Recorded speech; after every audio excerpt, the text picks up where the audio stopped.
여호수아 20장 1절부터 9절 말씀입니다. 도피성의 은혜라는 제목으로 말씀 나누겠습니다. 여호수아 20장 1절부터 9절입니다.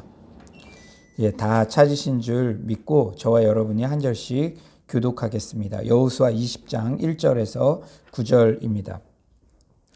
여호와께서 여호수아에게 말씀하여 이르시되 이스라엘 자손에게 말하여 이르기를 내가 모세를 통하여 너희에게 말한 도피성들을 너희를 위하 정하여 부지 중에 실수로 사람을 죽인 자를 그리로 도망하게 하라. 이는 너희를 위해 피해 보복자를 피할 곳이니라.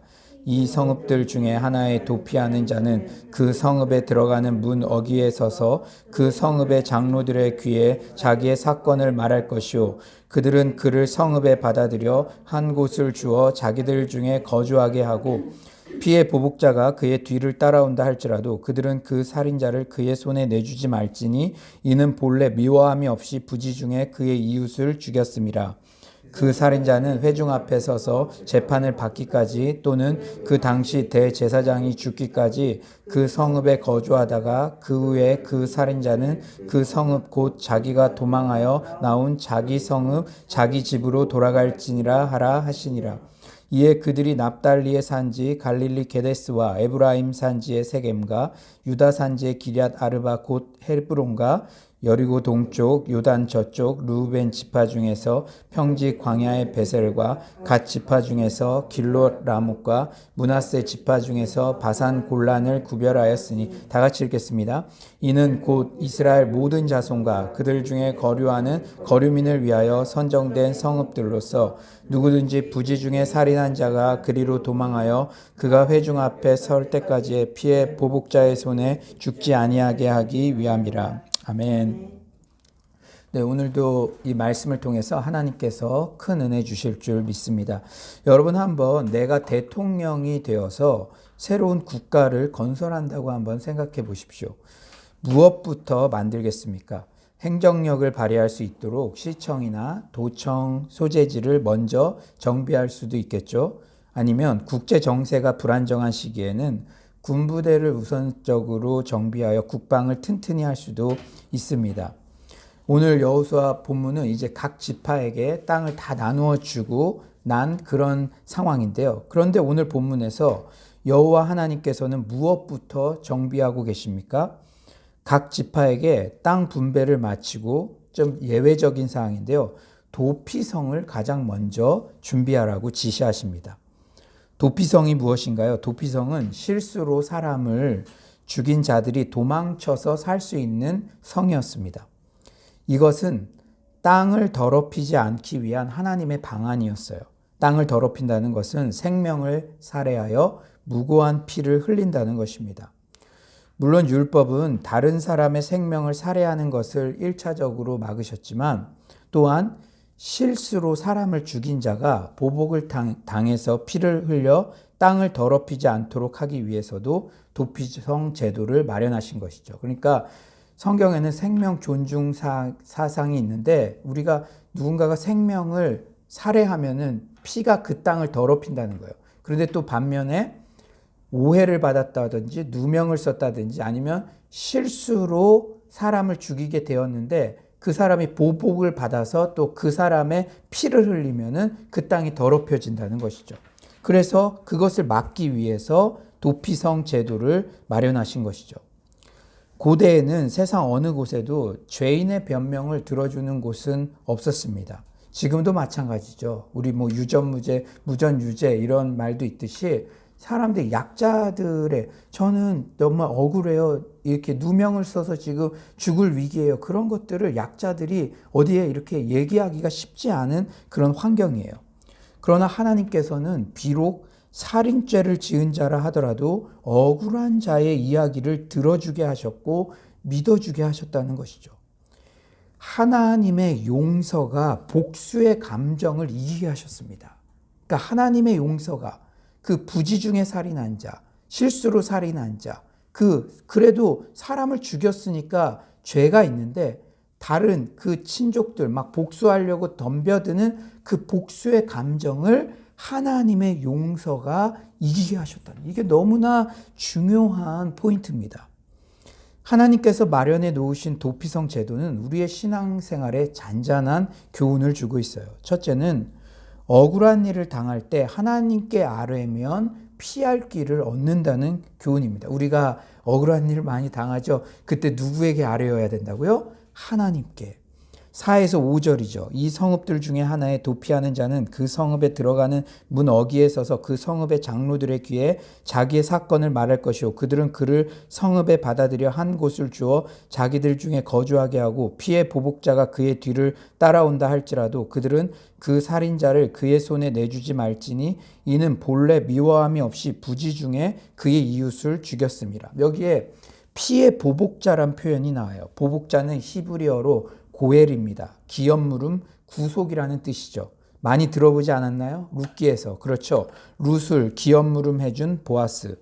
가장 가까운 친족이 파산한 인생을 책임져 주는 것, 대신 빚을 갚아 구원해 주는 것을 뜻하죠.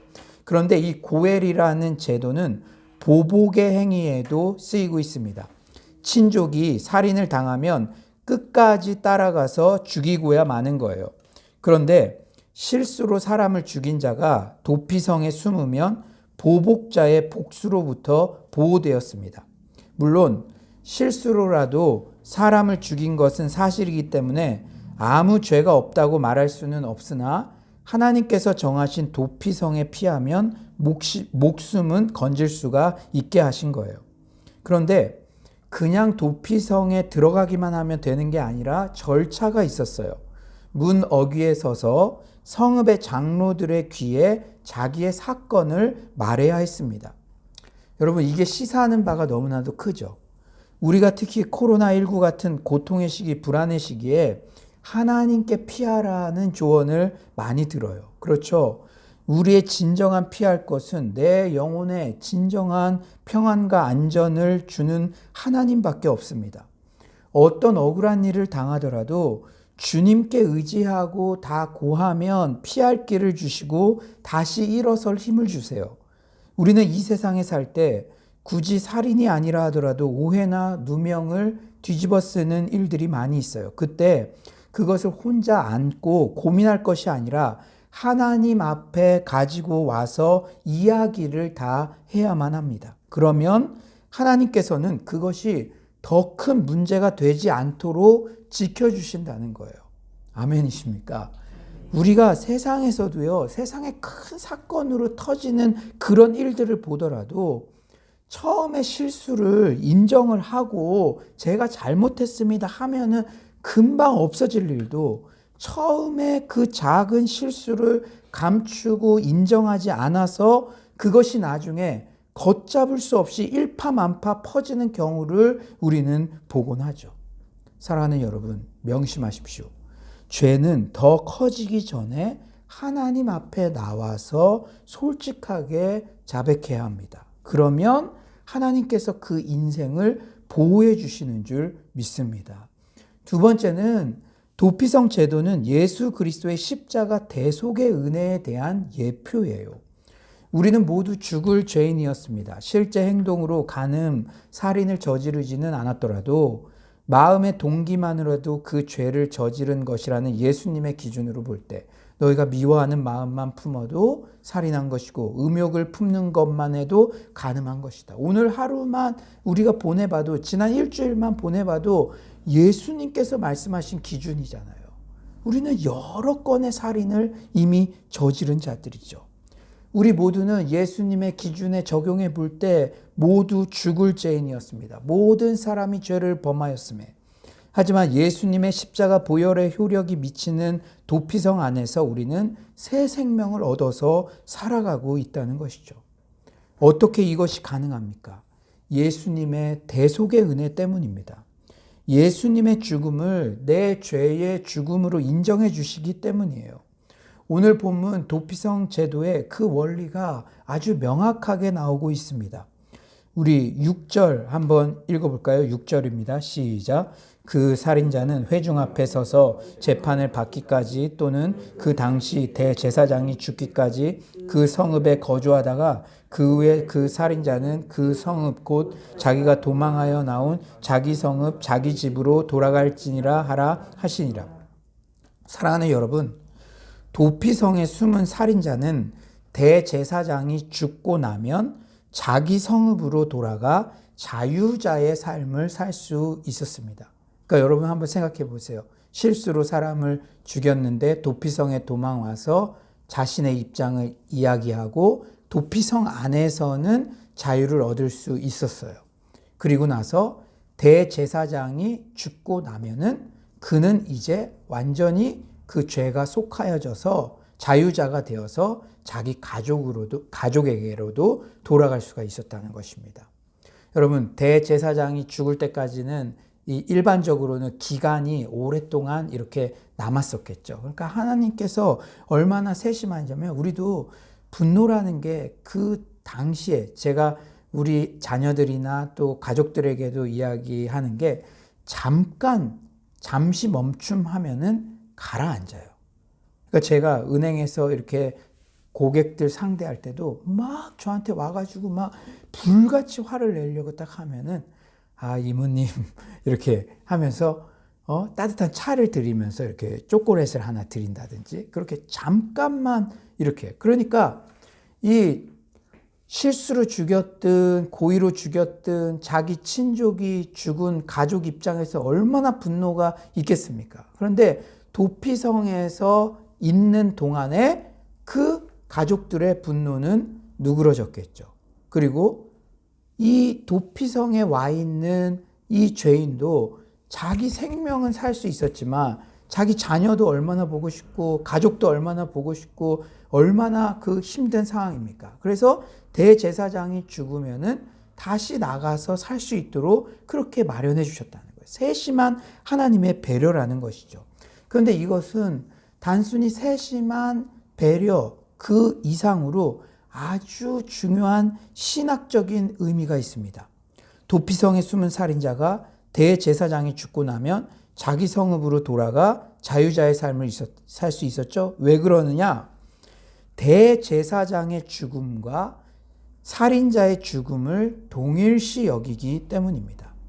일사부재리의 원칙에 의해서 그는 모든 혐의에서 벗어나게 되는 거예요. 마치 무죄 판결을 받은 것과 똑같은 효력이 생기는 것이죠. 이것은 예수 그리스도가 죽으심으로 우리가 모든 혐의에서 벗어나서 진정한 자유인이 되는 것을 나타냅니다. 여러분 놀랍지 않습니까? 그 수천 년 전에 도피성 제도에도 예수 그리스도의 이 대속의 은혜의 원리가 이렇게 베이스에 깔려 있는 거예요. 도피성 제도가 주는 세 번째 교훈은 교회는 세상의 도피성이 되어야 한다는 교훈입니다. 교회는 죄인이 접근 가능하도록 문을 열어야 해요.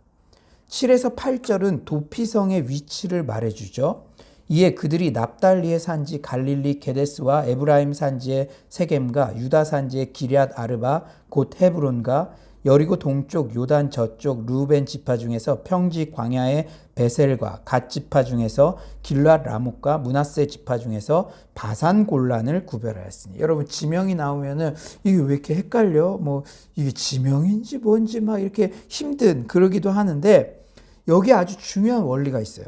여러분 이스라엘의 지형적 특징상 요단강 계곡은요 가파르고 도망치기가 어려웠어요. 그러니까 요단강, 여러분 우리 청년들은 특히 지난 여름 수련회 때 배웠죠. 이스라엘의 전체를 북쪽은 단에서 부할세바라 그랬어요. 그래서 요단강은 프롬 단으로부터 이렇게 남북으로 이렇게 흐르는 그런 강이죠, 강.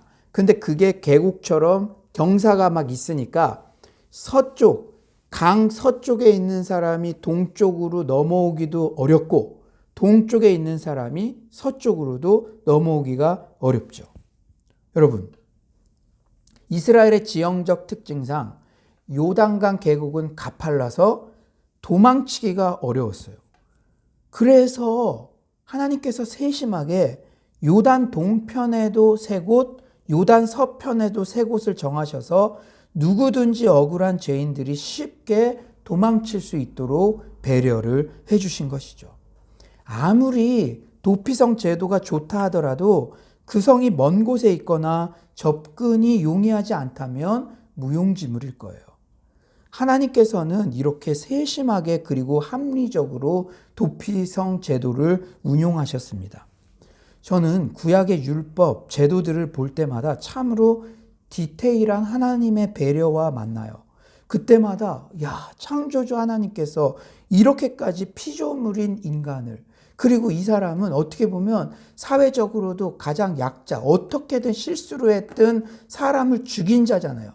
피조물 중에도 그 인간 죄인, 그 한 사람, 죄인까지도 생각하시는구나. 죄인까지도 세심하게 배려하시는구나 생각하면 감동이 돼요. 우리가 섬기는 하나님이 그런 하나님이십니다.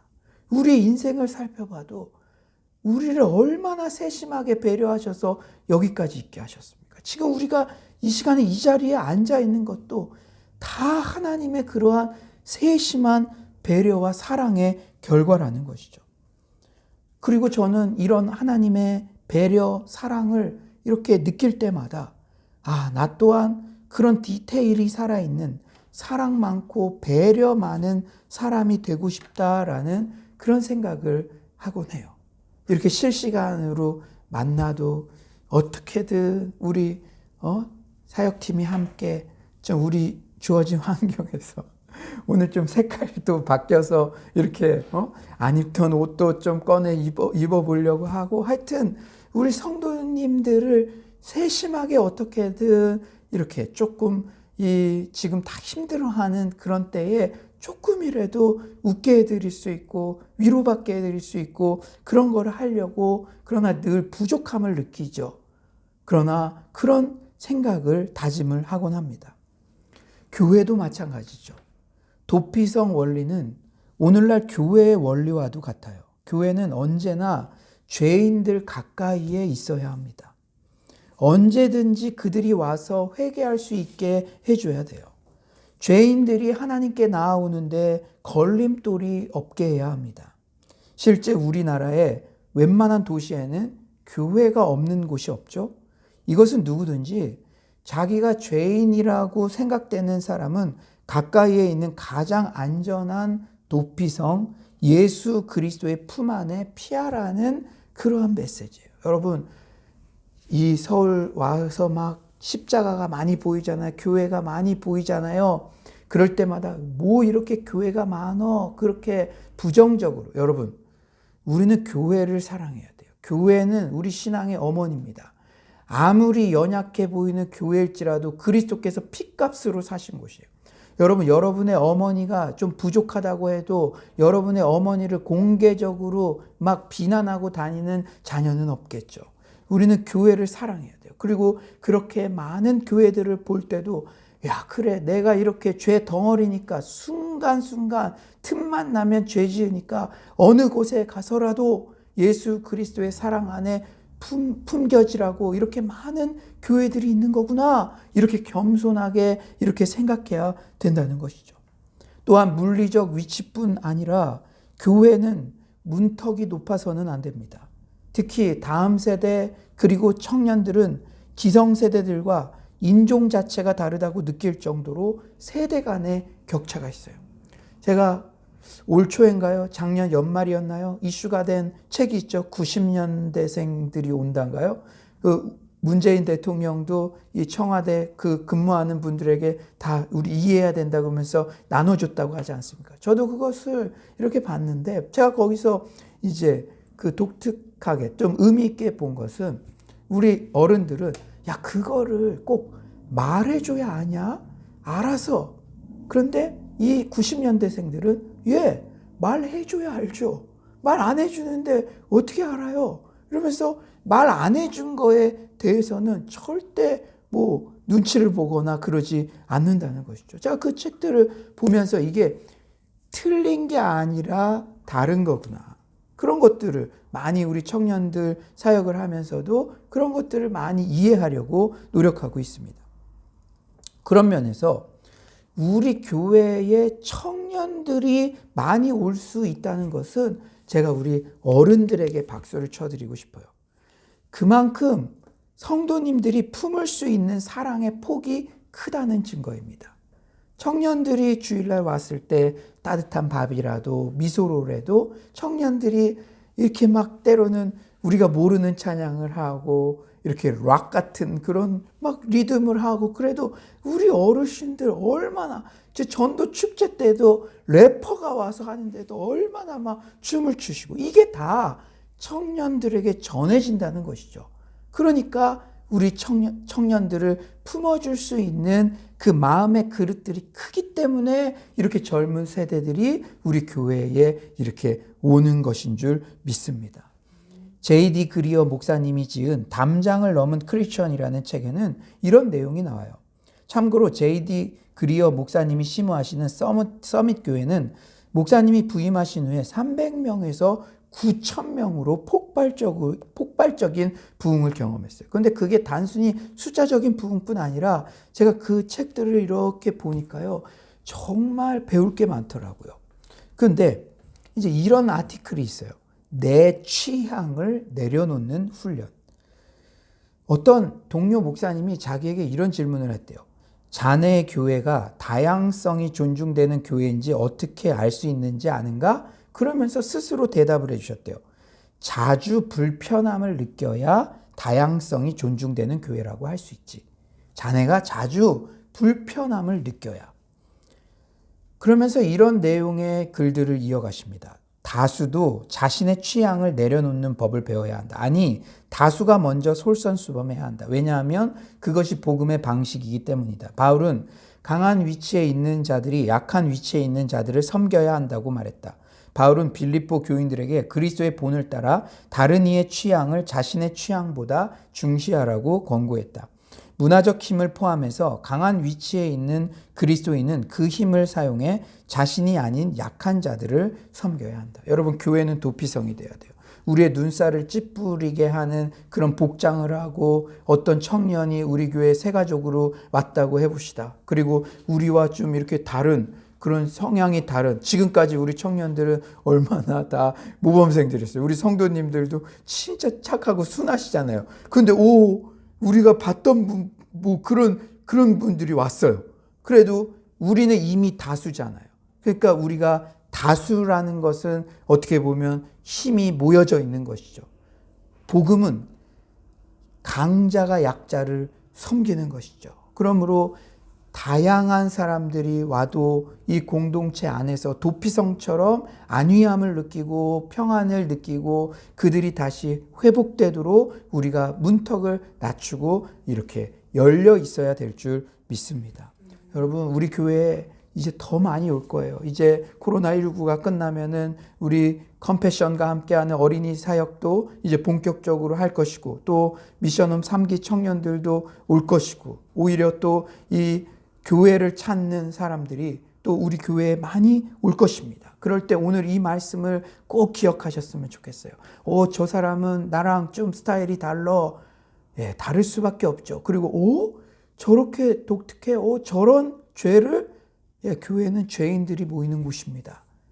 나를 보면 되잖아요. 상대방 보기 전에 내가 얼마나 죄인이었습니까? 그런데 이 교회에 와서 예수님이 품어주셔서 우리가 변화된 것이죠. 사랑하는 여러분, 우리가 정말 도피성으로서의 교회의 역할을 넉넉히 감당하는 서울로 공동체 되기를 간절히 축원합니다. 이제 말씀을 정리하겠어요. 도피성 제도에 유유히 흐르는 하나님의 사랑을 느낄 때 참으로 큰 감동이 있죠. 특히 신구약 성경의 주인공은 오직 예수 그리스도시며 예수의 십자가 대속의 원리가 구약의 제사법, 제도 등에 명확하게 드러나 있다는 점이 참으로 감사합니다.